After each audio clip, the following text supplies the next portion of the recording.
Sibuka 2 Kings chapter 4. Siqala ukufunda ku verse 8. Kuba besikhona ke isikhathi mamnkosi bozongifundela from verse 8 to verse 37. Kodwa ke ngenxa ukuthi isikhathi asikho sengizosummarize. Uzongifundela amavesi ambalwa ngibe sengiyasammarize. Ngibe sengiyehla kule ndawo egameni lika Jesu. Praise the Lord. Kukhona into engifuna sizibheke la sisezofunda. Engifuna sizibheke la ezimbalwa ziningi ke kodwa ke ngicela ukuthi sibheke ngenxa yesikhathi sibheke into ezimbalwa uma ngiqhubeka ngikhuluma. Okokuqala sizobheka hospitality. Sibheke intshumayelo kashona lo baba ethi make a room for God. Sibheke a promise. Sibheke a miracle. Sibheke unwavering faith, unshakable faith, a stubborn faith, a mega faith, a persistent faith. Uma ikhonto njalo ifaith inako konke. Amen. Hallelujah. Sibheke a resurrection. Sibheke restoration. Sibheke the return of the gift. Amen. Asifunde mama unkosi ngizobe sengiyasammarize sizozama ukuthi amavesi ethu siwakhathe. Ngicela ungifundele uverse 8 and verse 9. Sizojumpa sithi 16 and 17, sithi 20, sithi 25, 26, 34, 35, 37 bese siyama. Bengifisa ukwafunda wonke kodwa maningi kakhulu kodwa ke asike sibuke kanjalo. Amen. Ufundeka kanje. 2 Kings 4 verse 8. Kwathi ngelinye ilanga uElisha wadlulela eShunemi lapho kwakukhona owesifazana ocebileyo. Wamcindezela ukuba adle isinkwa. Kwakuthi njalo nxa edlula waphambukela khona ukuba adle. Verse 9. Wathi endodeni yakhe, bheka, manje sengiyazi ukuthi ungumuntu ongcwele kaNkuluNkulu odlula kithi njalo. Ungumuntu ongcwele kaNkuluNkulu odlula kithi njalo njalo. Verse 16. Cela mancane. Lithi lenkosi lana kukhona lo mama abambizanga ngegama. Okusho ukuthi kungena igama lika Sindi, kungena igama lika Baba uMkhize, kungena igama lika Baba uKhumalo, ungafaka igama lika Mama Ngobese, ungafaka igama lakho. Akabizwanga ngegama ukuthi lo mama ubani igama lakhe. Elikushoyo nje lisho indawo ayehlala kulona. Lithi umama waseShunema, a Shumanite woman. Amen. Hallelujah. Lithi lenkosi lo mama kushuthi wayeqaphela umuzi wakhe wawakhiwe ngasemgaqweni. Abantu bedlula, behla benyoka bedlula. Kushuthi lo mama waqaphela le ndoda edlulayo ogama layo lungu-Elisha. Amen. Lithi lo mama umembona uElisha edlula njalo ngakakhe, thowambiza lize lithi lenkosi wamcindezela, kushuthi wamncingisisa ukuthi akangene ngaphakathi endlini. Kuqala babukhumalo umuntu bebehamba abantu indlela ezinde isikhathi eside kubola imphako kade beyiphathisiwe kuphela ukudla kuphela amanzi. Amen. Babekwazi ke ukuthi abantu baqala ngoba abantu baqala babenayo lento yokuphana yokupha yayikubona. Umuntu wayisuka engakwazi ukuthi kabani liwamuzi ikamkhize ngenxa ukuthi usihambe endaweni aqonde nje ame lapha egcakeni athi sikhulekile ekhaya isisi somuntu asingakanani singangenso yenyoni. Sekuyimessage asayithumelile ngaphakathi endlini ukuthi lo muntu ulambile ufuna into edliwayo. Kodwa ke uElisha yena kwaba ivice versa, akuyena lo wayefuna ukudla kodwa yilo wesifazane okuyena owahamba wayobiza uElisha edlula ukuthi ngicela ungene ngaphakathi kwami. Hallelujah. Sekwenzela into edliwayo ukuze udle. Lithi lenkosi wavuma, Elisha wangena ngaphakathi, bamenzela into edliwayo wadla wahamba. Lithi lenkosi njalo Elisha umedlula kulomuzi ngenxa ukuthi iminyango yaseyivuliwe ukuthi angangena. Kuthe wayedlula angena bingelele sebeyazi nabale ekhaya kunjengoba engene bingelela ethi ngizonibuza impilo okusho ukuthi fanele bamenzele into edliwayo bamenzele into edliwayo adle lo Elisha. Haleluya.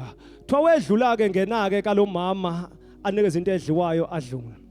Amen.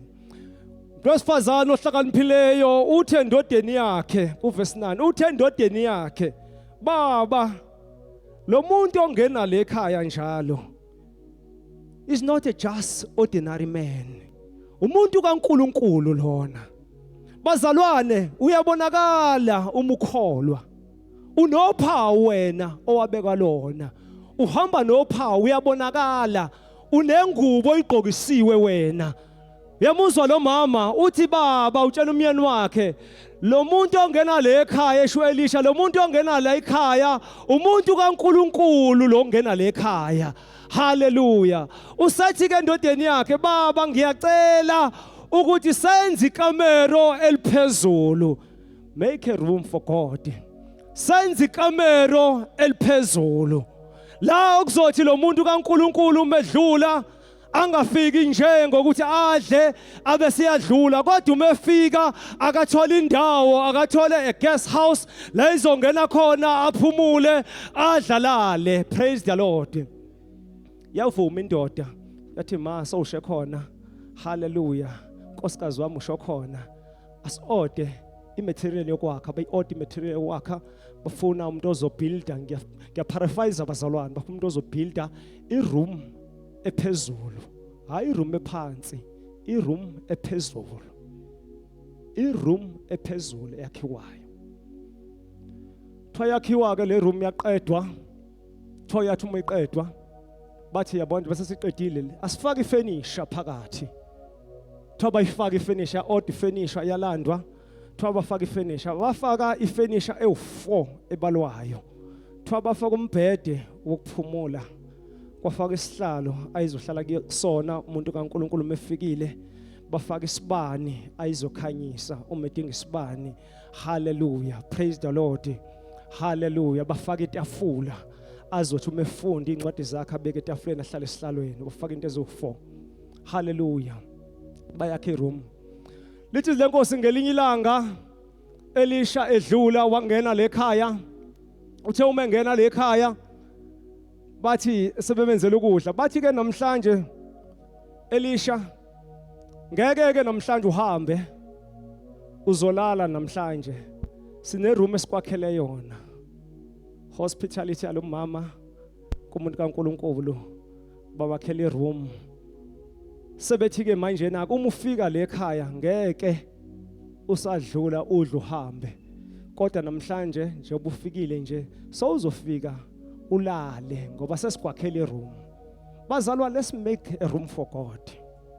Yakhe enhlizweni yakho yakhe ayibe khona to Elisha adla kwenze konke angene. Hallelujah. Bamkhombisa iroom ayizolala kulona alale. Hallelujah. Uma eksene vuka sho lento ayiloku inayo emthandazweni mekhuleka ukuthi labantu bangenzelwa ntoni abenze kangaka kuNkulunkulu ngoba uNkulunkulu bazalwana akawadla amandla omuntu. uNkulunkulu akawadla amandla omuntu. Xa kaNkulunkulu lele lembhedeni iyacabanga ukuthi labantu bangenzelwa ntoni abenza into engaka yokuthi bakhe iroom especial kangaka for mina ukuthi ngiphumule ngikwazi ukuphumula. Twavuka ekseni Elisha twawabiza uGehazi. Gehazi twahamba nenceke yakhe ukuthi uGehazi. Gehazi biza umama umshumenekazi angene ngaphakathi.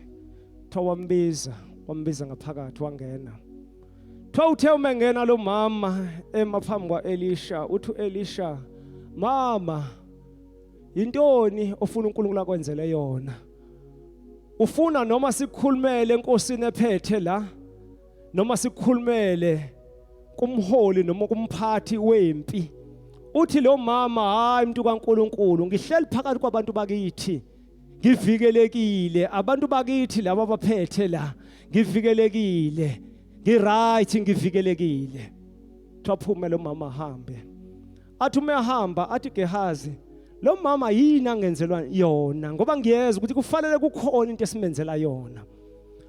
uGehazi ngenxa yokuthi uyaqaphela, ngoba kubalekile bazalwane ukuthi uma uhamba nenceka kaNkulunkulu amehlo wakho uwavule, uqaphele, uwavule amehlo wakho, ngoba kuyenzeka kungabi zonke izinto ezizobonwa umuntu ophambi kwakho. Kokunye ngivulele wena, kufanele uqaphele, kodwa ube soba nendlela yokuyibeka indaba kulo okuphethe.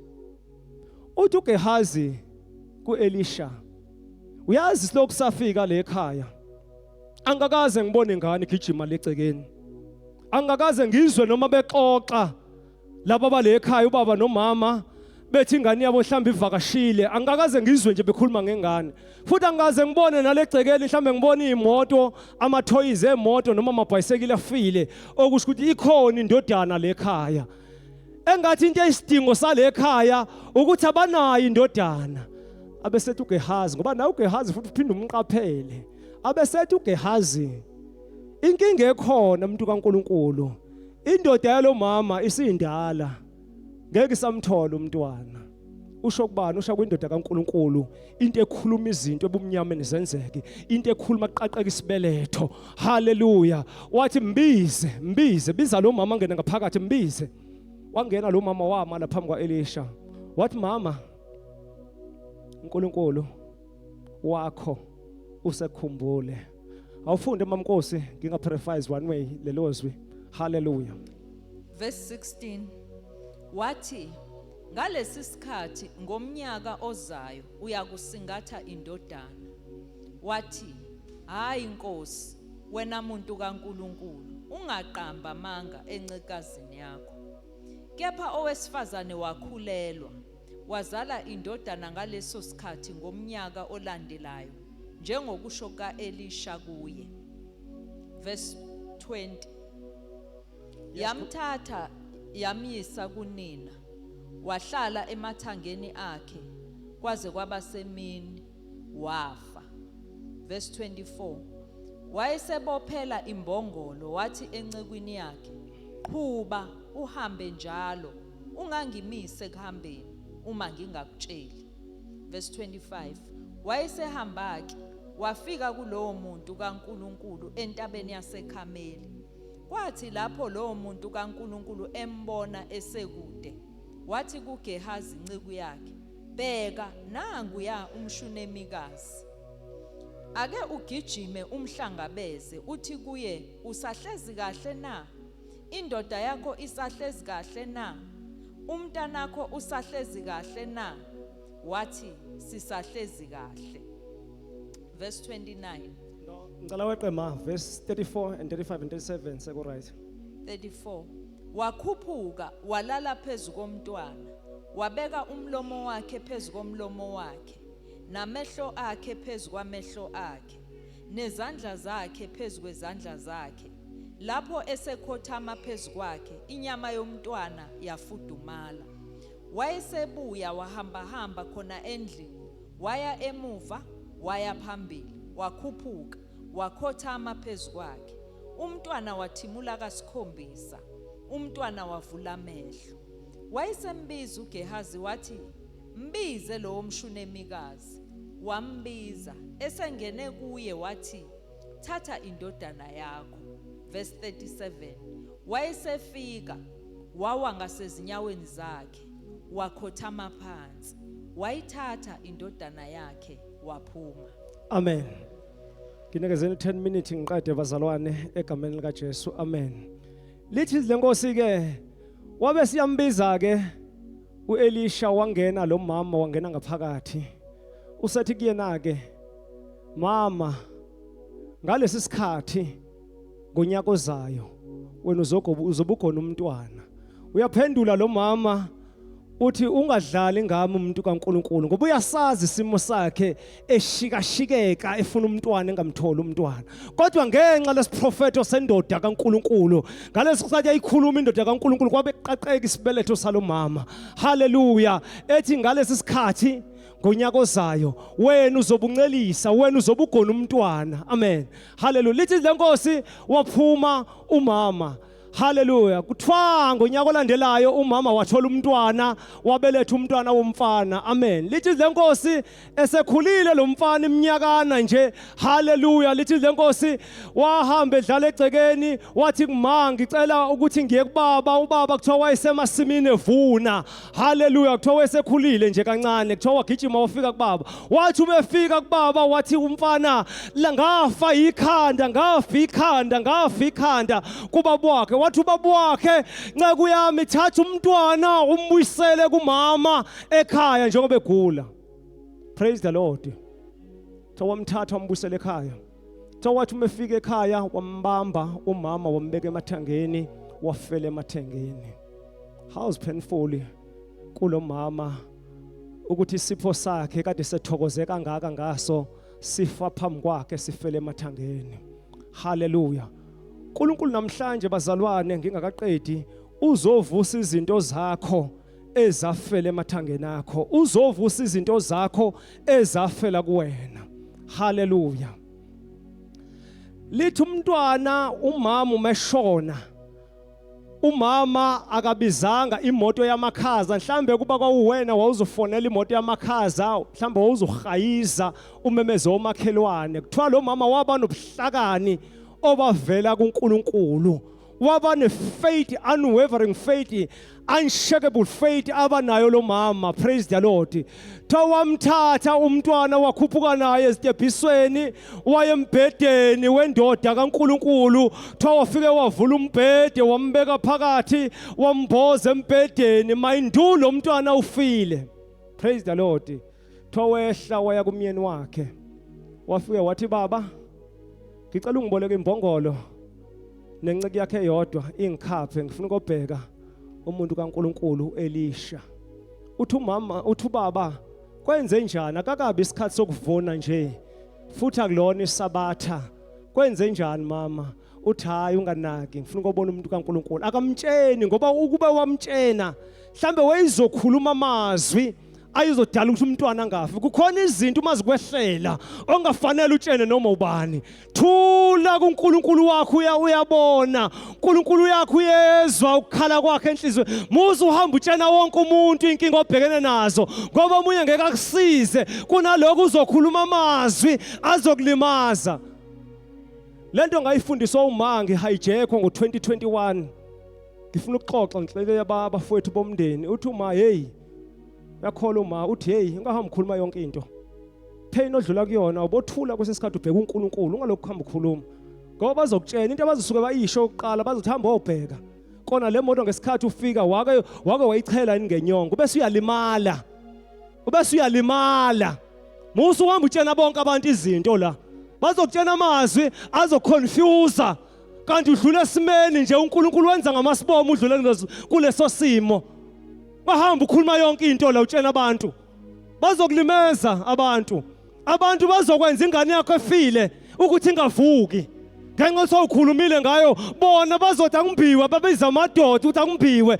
ukuze incwatshwe kanti hayi le ngane efile this time izovuka kuyona yokufa muze ukuhamba ukhuluma izinto zakho kubantu hayi akwenziwa njalo uma ukhola uhamba ukhuluma into zakho la thula nami ngokuqina ngakhuluma emsebenzi ngatshela umnyusisi wesindisiwe wesindisiwe uyisangoma ngikhuluma naye ngiyamtshela ukuthi hey yazi ngitshotshole imoto bengisanda ukushayisa ngoApril nansi yantshontsha ngoSeptember ngizixoxa naye mhlawumbe uzokhuluma amazwi uthi hayi Mkhize hayi uyakhola usindisiwe kuyabhekwa kuyahanjwa kubhekwe ngithi nanso ke lento uma ade yisho nansi lento ade yazwa ke ukuhamba ubuza kubantu bazokutshena abantu lento errong uNkulunkulu angahambisani nayo bazokutshena hamba obheka ubhekani wena ubheka esiphambanweni lapho usizo lwakho livela khona ilapho usizo lwakho livela khona livela kuyena owenzile izulu nomhlaba usizo lwakho muze uhamba utshena bonke abantu izinto la bazoconfuse abantu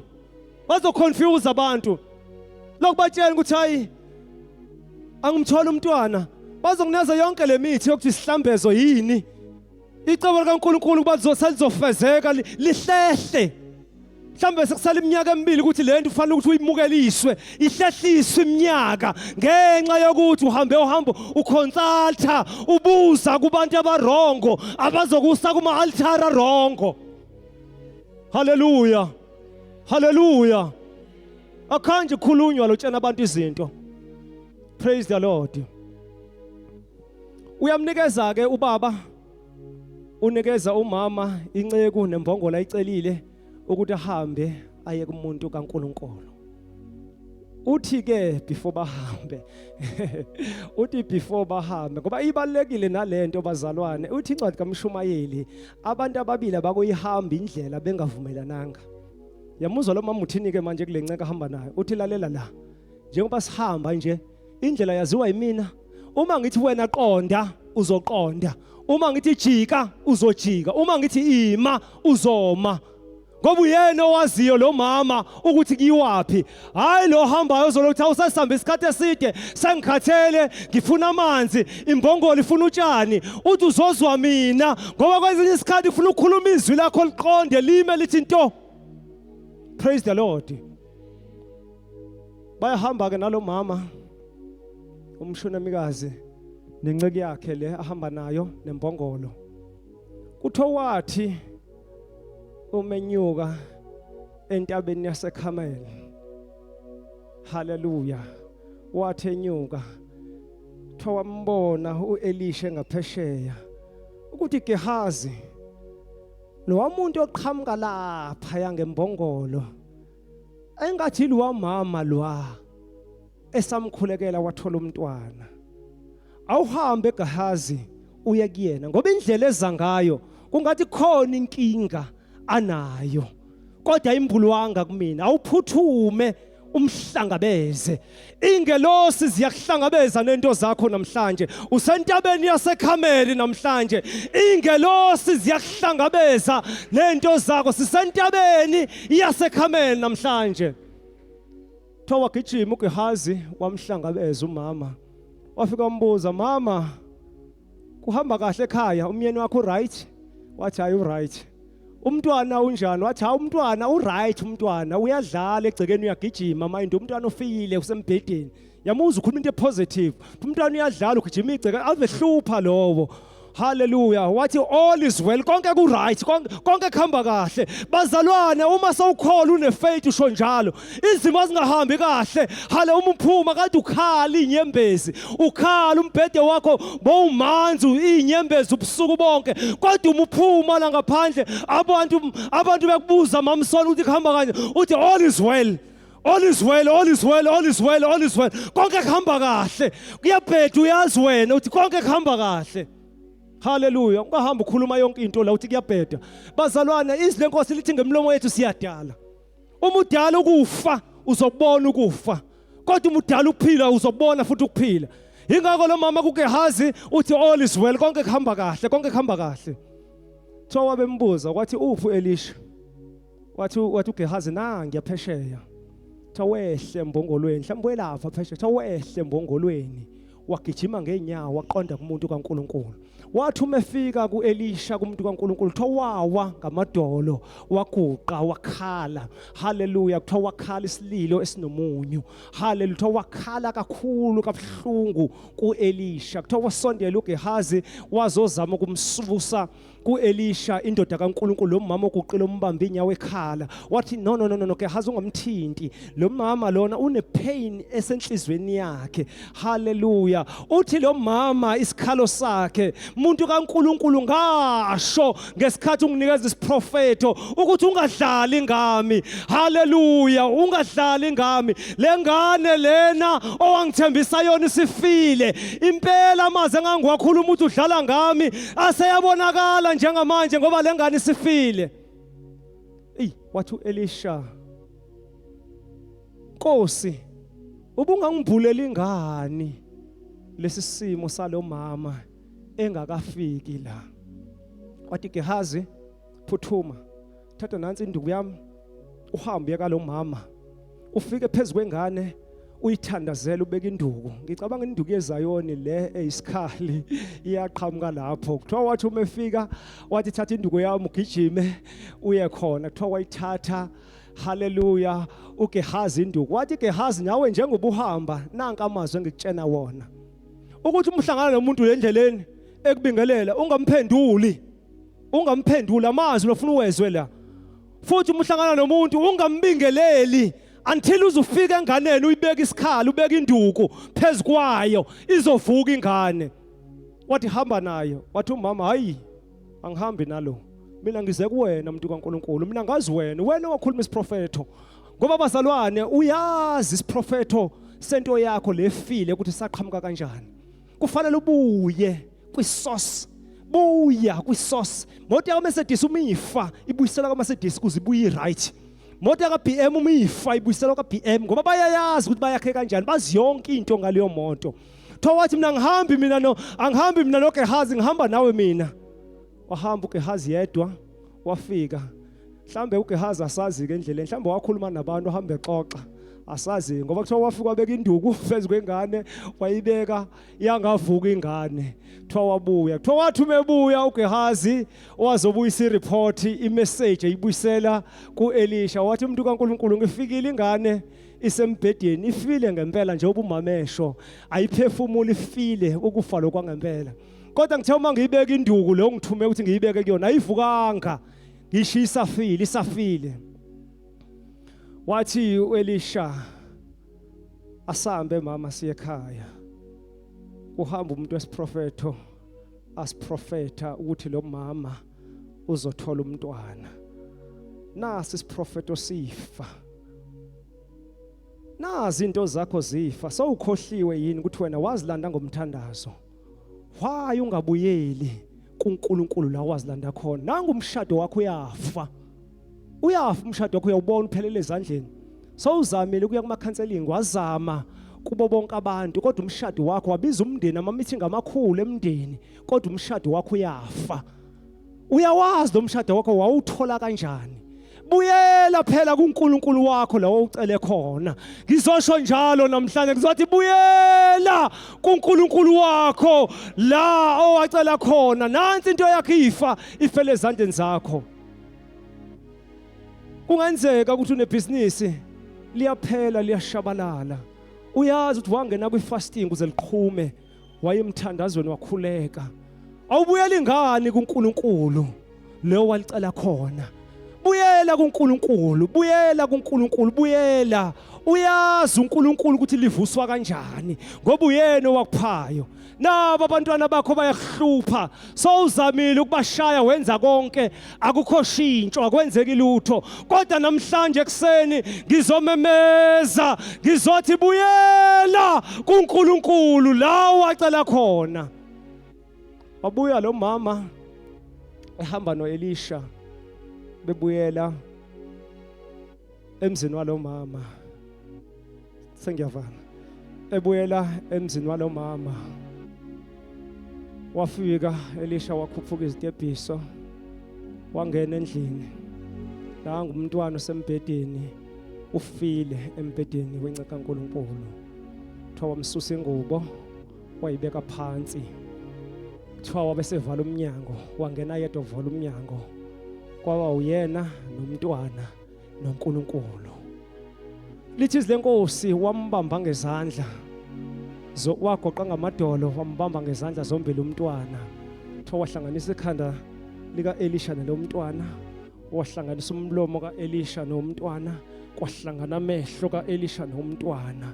Haleluya, kwamkhulekela. Umntwana wafudumala umzimba okade usu-ayisi. Hale, zizofudumala into zakho njengoba ngikhuluma. Ziyafudumala into zakho njengazikhuluma. Izinto zakho bezifile ziyafudumala njengoba ngikhuluma nje. Lithi umntwana wafudumala umzimba wakhe, kuthiwa wamdedela, wasukuma, wahamba endlini, waphenduka, wakhuleka, wahamba, wabuyela futhi waguqa ngamadolo, wambamba umntwana izandla zombili, wahlanganisa umlomo, wahlanganisa amehlo, wambuka emahlweni, wahlanganisa amakhala, kuthiwa wamkhulekela. umntwana wakhwehlela kasikhombisa. Ngizothi namhlanje ekseni izinto zakho bezifile ziyaqala ziyakhwehlela njengamanje. Number 7 uma iBhayibheli limchaza usho ukuthi complete restoration. Zonke izinto zakho ekade zifile ziyanyuka, izinto zakho kade zifile ziyabuyiselwa endaweni yazo, ziyaqala ziyakhwehlela egameni lika Jesu, egameni lika Jesu. Thank you, Jesus. Thank you, Jesus. Ziyaqala ziyakhwehlela into zakho, ziyakhwehlela kasikhombisa, ziyavuka njengamanje. Kade zifile iminyaka ngeminyaka, ziyavuka. Iphupho lakho liyavuka. Bantwana bakho kade sewubalahlile usathi ayisekho into yokwenzeka la, bayavuka namhlanje, bayaqala bayakhwehlela, bakhwehlela kasikhombisa. Number 7 usho complete. Hallelujah. Number 7 usho restoration. Number 7 usho perfection. Usho ukuphelela, usho ukuphelela. Number 7 mntwana wakhwehlela kasikhombisa, wavuka umntwana, wavula umnyango, wabeza umama, wathi mama, thatha umntwana wakho, usevukile. Umama wabuya, umama wagoqa enyaweni, useguqa this time, ukhala inyembezi zenjabulo. Ekuqaleni ngesikhathi eguqile entabeni yaseKhameli bekhala inyembezi ukuthi umntwana ufile. This time manje njengoba umntwana wakhe sevuka eguqa ngamadolo embambe enyaweni, uElisha uzokhala inyembezi ukuthi Nkosi ngiyabonga. Namhlanje sizokwenza umthandazo njalo ukuthi Nkosi ngiyabonga, izinto zami kade zifile ziyabuyela endaweni yazo, izinto zami kade zifile ziyabuyela endaweni yazo ngegama lika Jesu. Kuzokwenziwa irestoration, igift uNkulunkulu kade kuphe yona. Haleluya. Abantwana wabacela enkosini bayigift, bayisibusisa sivele enkosini, bazobuyiselwa kwiposition. Don't worry wena, bazobuyiselwa eposition. Bayadakwa bathi wunga, bazobuyela namhlanje, bazokhwehlela kasikhombisa, babuyele kwiposition. Haleluya. Bazobuyela kwiposition, zizobuyiselwa izinto zakho. Igift uNkulunkulu ekade kuphe yona akakuphucanga, uyabuyisela. Singaphakama ngenyawo.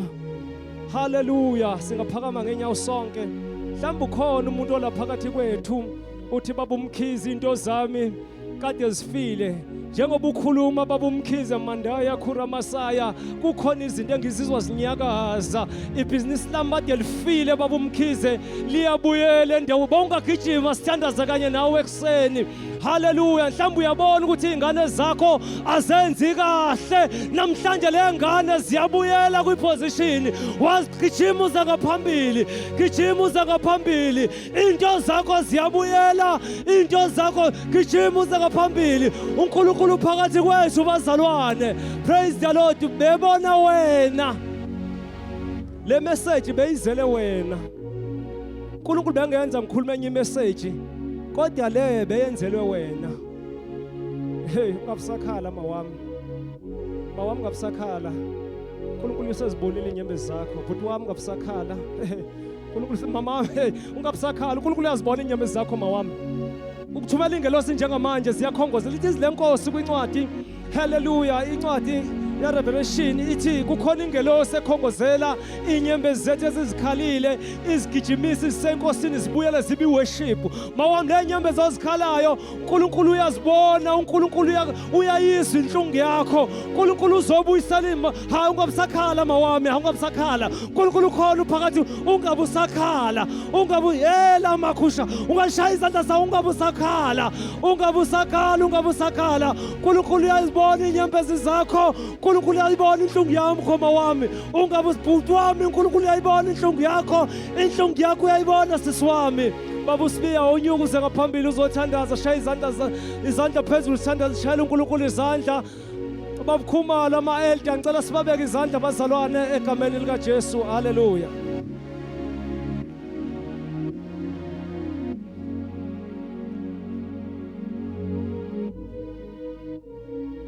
Sizothandaza bazalwane, sizothandaza bazalwane. Usekhulumile uNkulunkulu izwi lakhe, futhi mayesekhulumile alibuyele emuva lingawenzanga umsebenzi. Ngizocela abazalwane abayize ngaphambili ukuthi ake bethathe inhliziyo zabo bayinikeze uNkulunkulu. Sisazothandaza besabekwe izandla. Ngiyacela uma bezobheka izwi elifundiwe u2 Kings chapter 4 owesifazane into ayenza wanikela uNkulunkulu inhliziyo yakhe. Wenza okwenzayo engabheke lutho kuNkulunkulu. Wenza okwenzayo engabheke lutho encekwini kaNkulunkulu. Kodwa wenza lokhu inhliziyo yakhe yayimthuma ukuthi ayikwenze ngoba yena ethembekile kuNkulunkulu. Ngizo-assurisha abantwana bakaNkulunkulu abaze ngaphambili ukuthi uNkulunkulu unamandla ngesibusiso sakhe sokusibusisa aze a-exceed what our heart expects. Thatha inhliziyo yakho njengamanje uyinikeze uNkulunkulu. uNkulunkulu uzokwenza okungaphezulu kwalokho wena okulindele. He is a giver of life, he is the restorer of life, he is a resurrector of life, he is everything you need right now. He is the God who controls nature, he controls life, he controls everything under the sun. Believe him, trust him. Whatever that you are faced with right now, trust God. Owesifazane ku verse 26 mabembuza ukuthi ikhamba kanjani uthi all is well. All is well kodwa ingane ifile ekhaya ngoba yena yiki into ayaziyo ukuthi lo namandla okuphila uzoyivusa ingane. So akudingeki ingqondo yami nenhliziyo yami ihlale ekufeni kwengane kodwa ihlale ekuthenini lo enginaye engize kuye uyaphila nengane iyaphila. Sizothandaza abazalwane kodwa bengingavumi ukuthi ngivele ngifike ngithandaze. Kuyafika emoyeni wami ukuthi angilungise inhliziyo nezingqondo zethu ukuthi as we pray ubani lo esiya kuye ngokuthandaza kwethu. Uma sizela ngaphambili sicabanga nje basimla ngaphambili. Ungezi la ngaphambili ngoba uzwa intshumayelo bese ucabanga inkinga yakho ngenxa yovalo lokusaba inkinga obhekene nayo wase uzwa isimemo weza ngaphambili kanti oze kuya umthembe emandleni akhe. Sengathi inyembezi enikhalayo kungangabi inyembezi zobhlungu bezinto endlula kuzo. Kodwa kube inyembezi zenjabulo ekwazini ukuthi mase nifike la konke sekwenzekile. Sengathi ngaba inyembezi zokubonga uNkulunkulu baba siyabonga ukuthi wena uyasizwa futhi usizwa njalo. Uma ngabe umlawu ukhala inyembezi zenhlupheko yakho uzobugejile uzobuyela emuva nakuzosizakala sewubeka izandla. Esinibeka izandla, I wish that your hearts right now and your minds are giving praise to God.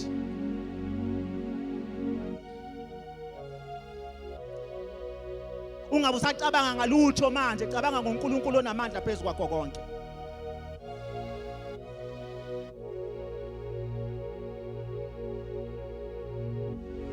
Faithful servants of God, he knows what you are going through. And unamandla okukulungisela isimo sakho. And sesilungile isimo sakho. Let's give God a praise.